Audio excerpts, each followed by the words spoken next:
ये कार्यक्रम सत्य घटनाओं से प्रेरित है। जिनके साथ ये घटनाएं घटी उसकी वास्तविकता उन्हीं तक सीमित है। भूत प्रेतों और असामान्य विषयों के होने पर चैनल कोई दावा नहीं करता और ना ही प्रोत्साहन करता है। बस एक दावा करता है और वो है डर। हिप्नोटिज्म यानी किसी जिंदा दिमाग को अपने वश में करने की कला। हिप्नोटिज्म का जानकार इंसानी दिमाग को सिर्फ पढ़ ही नहीं सकता बल्कि वो उसे अपने इशारे पर चला भी सकता है। पर क्या किसी को कोई ऐसा इंसान भी हिप्नोटाइज कर सकता है जिसका इस दुनिया में वजूद ही ना हो? सोच के देखिए। मैं डॉक्टर नागर, पेशे से मनोवैज्ञानिक और पैशन से ह्यूमन माइंड का फैन, हर रात आपके लिए लेकर आता हूं मुझसे मिले कुछ लोगों की आप बीती, कुछ घटनाएं जिन्हें सुनकर आप सोचने पर मजबूर हो जाते हैं कि क्या वो सच था। क्या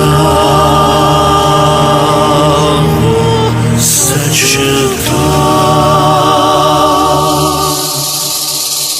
आज हमारे साथ है एक प्रोफेशनल राइटर की एक मनहूस कहानी। उस राइटर की कहानी जो खुद कहानी बन गया। शायद सूरज ने अभी पहाड़ों की ओर से निकलकर मेरे कॉटेज की खिड़की पर दस्तक दी। मैं शाम को ही दिल्ली से पौड़ी पहुंचा हूं। यहाँ की खूबसूरती देखकर मैं यहीं रुक गया। यहाँ मैं इस पुराने से होटल में बिल्कुल अकेला हूँ, पर यहाँ के चौकीदार थापा बहुत दिलचस्प इंसान है। खुला है, चले आओ थापा। वाह साहब जी वाह, आप तो जादूगर हो साहब जी। बिना देखे ही जान गए कि मैं हूँ। अरे जब कॉटेज में मेरे और तुम्हारे सिवा और कोई है ही नहीं तो अंदर कौन आएगा? वो तो है साहब जी, पर साहब जी दरवाजा अंदर से बंद करके रखना। पहाड़ी इलाका है, खतरा रहता है। ये आपकी चाय गर्मा गर्म। चाय अच्छी है। हाँ सब्जी, ओ सब्जी क्या हुआ? ये इधर वाला खिड़की कौन खोला? इधर वाला खिड़की नहीं खोलना। अरे अरे अरे बंद क्यों कर रहे हो? अच्छी हवा आ रही है यार। नहीं सब्जी नहीं। सामने वाला कॉटेज में कोई रहता नहीं है, उजाड़ पड़ा है। सो उधर क्या देखना सब्जी? उधर कुछ देखने लायक नहीं है। नहीं बंद रखता है इसको। अरे मगर थापा, ये उजाड़ कॉटेज है किसका? वो सब्जी, आप चाय पियो ना, चाय ठंडी हो रही है। मैं आपके खाने का बंदोबस्त करता है सब्जी। ये इसको क्या हुआ अचानक? उस कॉटेज की बात करते ही ऐसे हड़बड़ा गया जैसे। खैर चलो, मैं अपनी कहानी पर ध्यान देता हूँ।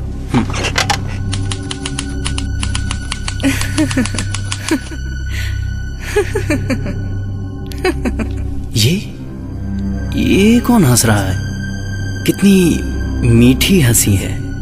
पर ये तो बगल वाले कॉटेज से आ रही है। देखता हूँ है क्या आखिर।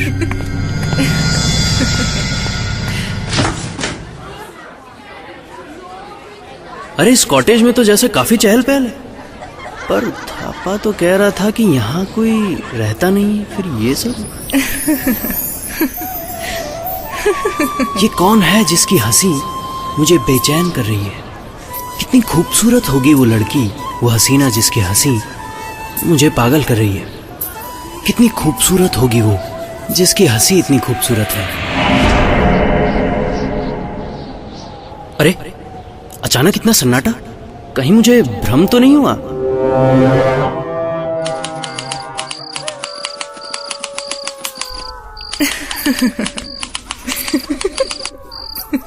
फिर से वही आवाज।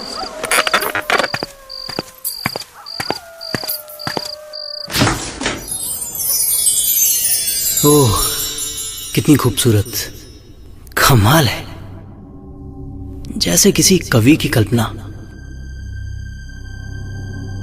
मैं बयान नहीं कर सकता कि वो कितनी खूबसूरत है। मैं उसे खिड़की की आड़ से देर तक छुप कर देखता रहा, जब तक उसे इस बात का एहसास नहीं हुआ कि कोई उसे देख रहा है। और अचानक हमारी नजरें मिली।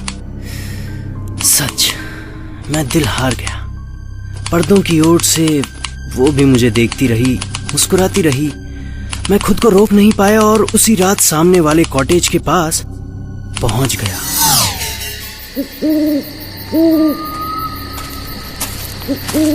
मगर ये क्या? वहां तो अजीब सा सन्नाटा था। शायद सब सो गए हों। उन आंखों में अजीब सा सम्मोहन है जो मुझे बेचैन कर रहा है। बस अब किसी तरह सुबह हो जाए और बस मैं फिर से उन आंखों को देख सकूं। कहाँ है वो? दिखाई क्यों नहीं देती? वो रही, स्वर्ग की अप्सराओं से भी सुंदर। जरा उदास सी लग रही है।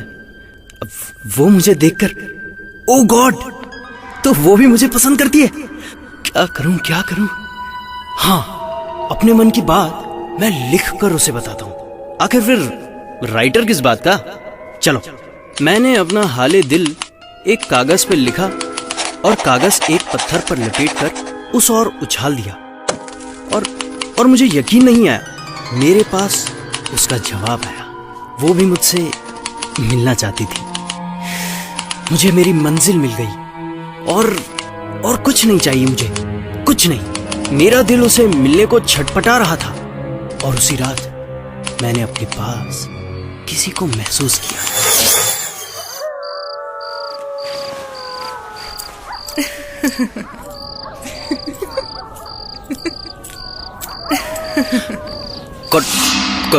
कौन है? थापा? अरे थापा, कौन है यहाँ? कौन हो सकता है? अरे ये खिड़की तो मैं बंद करके सोया था, ये खुल कैसे गई? ठंडी हवा आ रही है, बंद कर देता हूं।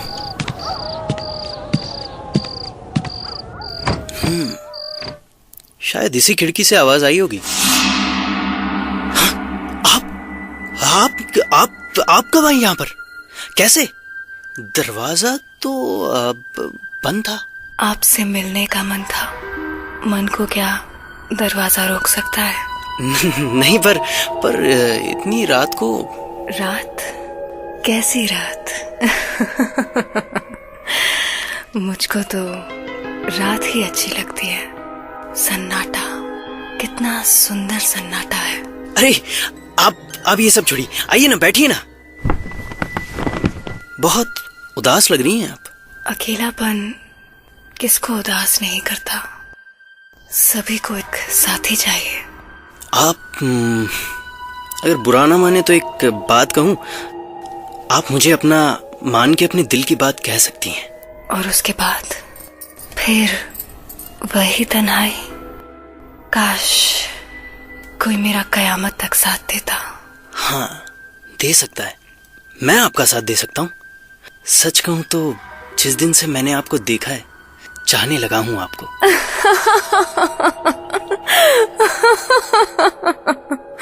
क्या हुआ साहब जी?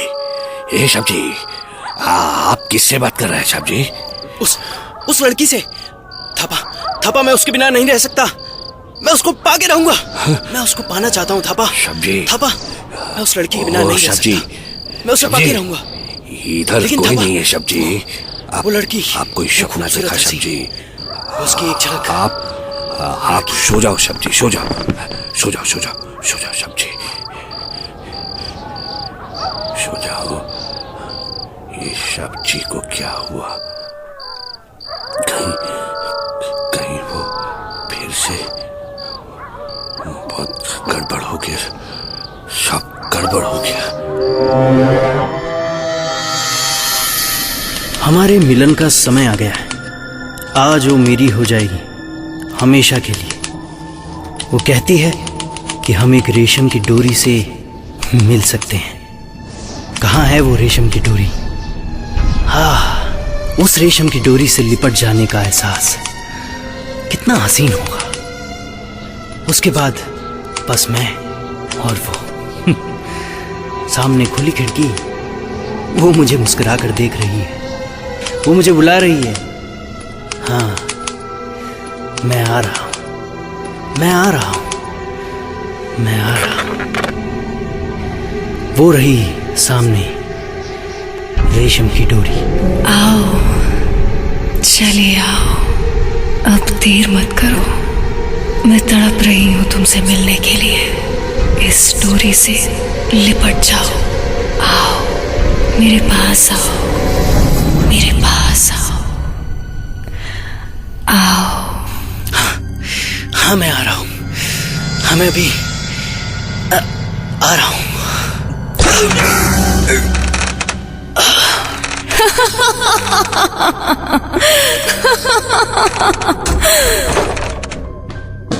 सब्जी, सब्जी, ओह सब्जी, ये क्या हुआ सब्जी? ये क्या हुआ सब्जी? सब्जी, ओह सब्जी। और ऑफिसर, वो रेशम की डोरी? कोई डोरी नहीं थी सर। जब हम वहाँ पर पहुँचे तो उस राइटर की लाश एक रस्सी के फंदे से झूल रही थी। शायद उसी को उसने रेशम की डोरी समझा होगा। पर दरअसल ये कहानी यहाँ खत्म नहीं, शुरू हुई थी। और इसका पता मुझे तब लगा जब मैंने पुलिस ऑफिसर से अगला सवाल किया। पर ऑफिसर, उस थापा ने क्या बयान दिया? कौन थापा? कैसा थापा?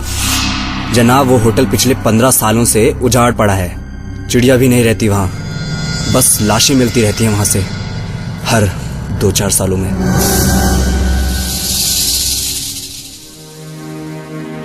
ये सुन के तो मेरा सर घूम गया। अगर वो होटल पिछले 15 सालों से खंडहर बना हुआ था, तो फिर थापा कौन था? वो कहां से आया था और कहां चला गया? कहीं थापा उस खूबसूरत लड़की के लिए हर बार नए शिकार लाने का काम तो नहीं करता था? एक सवाल और आता है कि कहानी के मुताबिक थापा राइटर के पास तभी आता था जब वो लड़की वहां से जा चुकी होती थी। तो कहीं ऐसा तो नहीं कि वो थापा ही जब चाहे थापा होता था और जब चाहे लड़की? सोचिए, मैं तैयार रहूंगा कल रात आपके लिए एक नई घटना लेकर, जिसे सुनकर आप भी कह उठेंगे, क्या वो सच था? क्या वो सच था?